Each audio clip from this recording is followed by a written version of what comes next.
आम तोड़ने की सजा, विद्यार्थी के तोड़े हाथ पांव। वैदिक विद्यापीठम के विद्यार्थी को पेड़ से एक आम तोड़ना भारी पड़ गया। वहां के कर्मचारी बड़ी बाई की शिकायत पर प्रबंधक ने डंडे से मार मार कर बालक का हाथ और पांव तोड़ दिया, जबकि बालक का कहना है, मैंने आम नहीं तोड़ा था। आज विद्यार्थी अपने पिता के साथ एसपी ऑफिस पहुंची और न्याय की गुहार लगाई। एसपी ने 2 दिनों में कार्रवाई करने का भरोसा दिलाया। पूरा मामला इस प्रकार है कि हरदा जिले का ख्याति प्राप्त वैदिक विद्यापीठम है, जहां विद्यार्थियों को संस्कृत भाषा में वेदों की पढ़ाई कराई जाती है। जहां देश के कई प्रांतों से बालक पढ़ने आते हैं और वहीं रहकर ही पढ़ाई करते हैं। वहीं अध्ययनरत विद्यार्थी पर आरोप है कि उसने विद्यापीठ के परिसर में लगे आम के वृक्ष से एक आम तोड़ लिया, जिससे गुस्साए विद्यापीठम के प्रबंधक रामवीर व्यास ने विद्यार्थी समर्थ पालीवाल की डंडे से बेरहमी से पिटाई कर दी, जिसमें उसका एक हाथ और एक पांव टूट गया। जिसके बाद बालक के परिजनों ने उसे अस्पताल ले जाकर इलाज करवाया। अब समर्थ के पिता पवन पालीवाल प्रबंधक रामवीर व्यास के खिलाफ कार्रवाई की बात कर रहे हैं। समर्थ के पिता छत्तीसगढ़ के रायपुर में जॉब करते हैं और वे अपना सारा काम छोड़कर हरदा पहुंचे और एसपी अभिनव चौकसे से शिकायत की। वहीं हरदा एसपी ने पीड़ित छात्र के पिता को 2 दिनों में कार्रवाई करने का आश्वासन दिया है। समर्थ अपने साथ हुई मारपीट की घटना से बहुत डरा सहमा है और अपने पिता के साथ नर्मदापुरम चला गया है। समर्थ के पिता भी उसकी आगे की पढ़ाई किसी अन्य विद्यालय में पूरी करवाएंगे। वे उसे वैदिक विद्यापीठम में नहीं पढ़ाना चाहते हैं। इस मामले में कांग्रेस नेता केदार सिरोही ने भी वैदिक विद्यापीठम प्रबंधन पर कई सवाल उठाए एवं प्रबंधक रामवीर व्यास पर कार्रवाई की बात कही है। साथ ही न्याय सेना के राष्ट्रीय अध्यक्ष आनंद पटेल ने चेतावनी दी है कि अगर पुलिस प्रशासन कार्रवाई नहीं करता है तो न्याय सेना सड़कों पर उतरकर विद्यार्थी को न्याय दिलाएगी। घटनाक्रम ये हुआ है, वहाँ के जो प्रबंधक हैं, कहाँ के प्रबंधक हैं? छिपानेर वेद विद्यापीठम के जो प्रबंधक हैं श्री रामवीर जी व्यास, उनके द्वारा मेरे बच्चे को इतने बहुत ज़्यादा टॉर्चर किया गया और उन्होंने इतना मारा है उसको कि बच्चे के हाथ में पैर में फ्रैक्चर हो गया है। अभी आप देख रहे हैं सामने। उन्होंने बच्चा जो है वो आम के पेड़ के नीचे खड़ा था, तो किसी वहाँ की जो बाई है उन्होंने कंप्लेन की कि ये आम तोड़ रहा है। तो आम तोड़ने के पीछे बच्चे को इस तरीके से मारना, टॉर्चर करना, ये अमानवीय है जी। तो इसके आपके द्वारा किसी प्रकार की कोई एफआईआर थाने में दर्ज की गई है क्या? मैं एफआईआर दर्ज करने आज मैं आया हुआ था। मैं एफआईआर दर्ज करवाने ही जा रहा था, लेकिन मेरे को साहब के द्वारा, एसपी साहब के द्वारा आश्वासन दिया गया है कि आप 2 दिन रुकिए, उनके खिलाफ उचित कार्रवाई की जाएगी। आप क्या चाहते हो? मैं ये चाहता हूँ कि राम जी व्यास जी को जो है ना, उनको सख्त से सख्त सज़ा मिलनी चाहिए। अब आपके बच्चे को उस विद्यापीठम में पढ़ाएंगे या नहीं? नहीं, मैं अब नहीं पढ़ाऊँगा साहब। मैं डर रहा हूँ साहब कि अभी तो इतनी घटना हुई है, कल को मेरा बेटा अगर मान लो उसके साथ ज़्यादा कोई घटना हो गई दुर्भाग्यपूर्ण, तो मैं आज तो मेरा बेटा मेरे साथ में है, बैठा हुआ है, बात कर रहा है।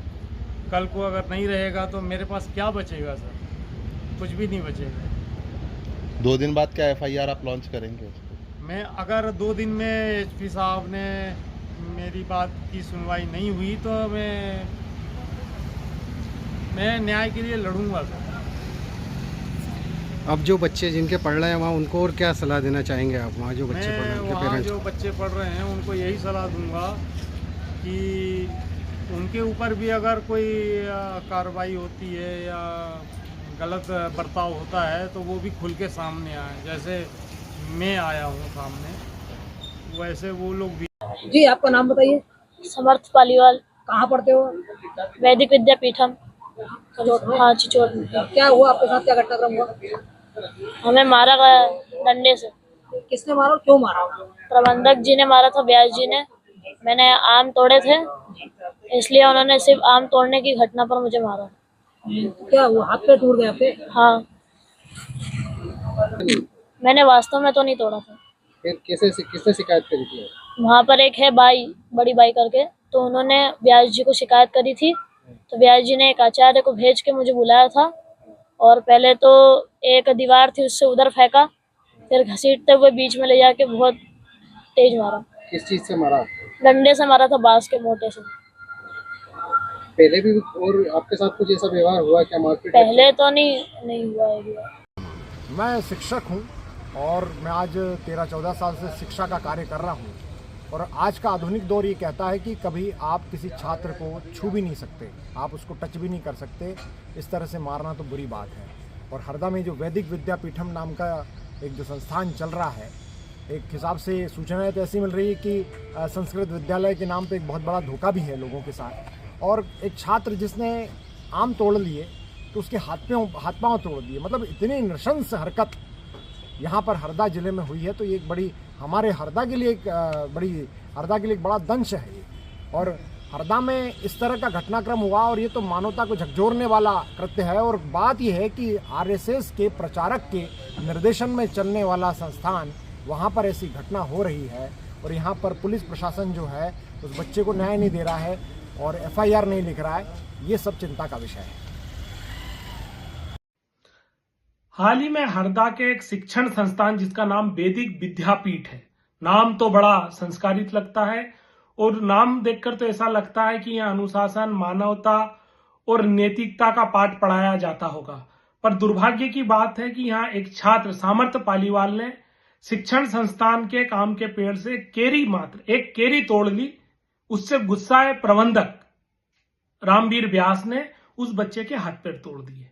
हाथ पैर तोड़कर उसका इलाज भी नहीं कराया 72 घंटे तक। जब 72 घंटे के बाद उनके परिवार को खबर लगी, तब जाकर परिवार ने अपने बच्चे को लेकर घर गए। ये वीडियो पूरे देश में वायरल हो रहा है और प्रश्न चिन्ह खड़ा कर रहा है। हम लोग भी प्रश्न चिन्ह खड़ा कर रहे हैं कि आखिर प्रशासन को क्या दबाव है जो इनके ऊपर कार्रवाई नहीं कर रहा।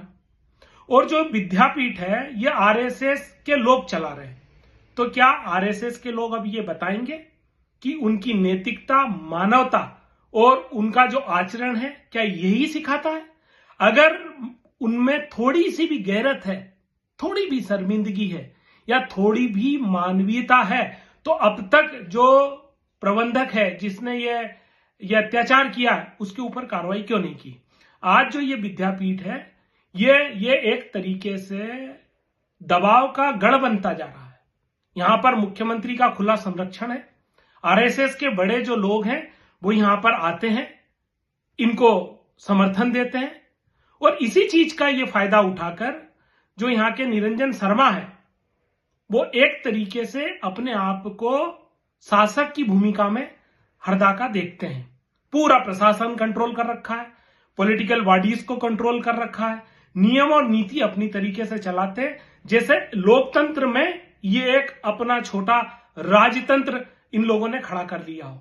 मेरा आपसे, आपके माध्यम से संघ के वरिष्ठों से अनुरोध है कि आपको तुरंत इसका मूल्यांकन करना चाहिए। क्या ये आपकी रीति नीति में है? क्या आपकी ये पद्धति में है कि इस तरीके से अत्याचार हो और सब चुप रहे? मुझे समझ में नहीं आ रहा है कि इतनी बड़ी घटना के बाद में किसी भी जिम्मेदार ने अपनी जिम्मेदारी नहीं ली। यहां तक गुलामी की जंजीरें लोगों को जड़ दी गई है कि आरएसएस का संस्थान है इसलिए कोई भी इसके खिलाफ नहीं बोलेगा। आखिर ये भय कैसे है? ये भय क्यों? इस लोकतंत्र में सत्य की बात करने के लिए इतना डर क्यों, इतना खौफ क्यों? मारपीट हुई है, उसके पेरेंट्स हमारे संपर्क में हैं। जानकारी मिली है कि उस बच्चे की माताजी नहीं है, उसके पिताजी अकेले, और वो भी छत्तीसगढ़ के रहने वाले। छत्तीसगढ़ से इतनी दूर बड़े विश्वास के साथ उन्होंने बच्चे का एडमिशन कराया, और यहाँ पर उस बच्चे के हाथ पैर तोड़ दिए जाते हैं सिर्फ एक बात पर कि उसने आम तोड़ के खा ली है। तो इसलिए हरदा प्रशासन जो है, मैं उनसे कहूँगा कि इस बच्चे को न्याय दें। उस विद्यापीठ के विरुद्ध जो है, जो भी जिसने भी ये कृत्य किया है उसके खिलाफ एफआईआर यदि लिख लें तो अच्छा है, और नहीं लिखेंगे तो पूरा हरदा सड़क पर उतार देंगे। ये आपको साफ स्पष्ट समझा रहे हैं।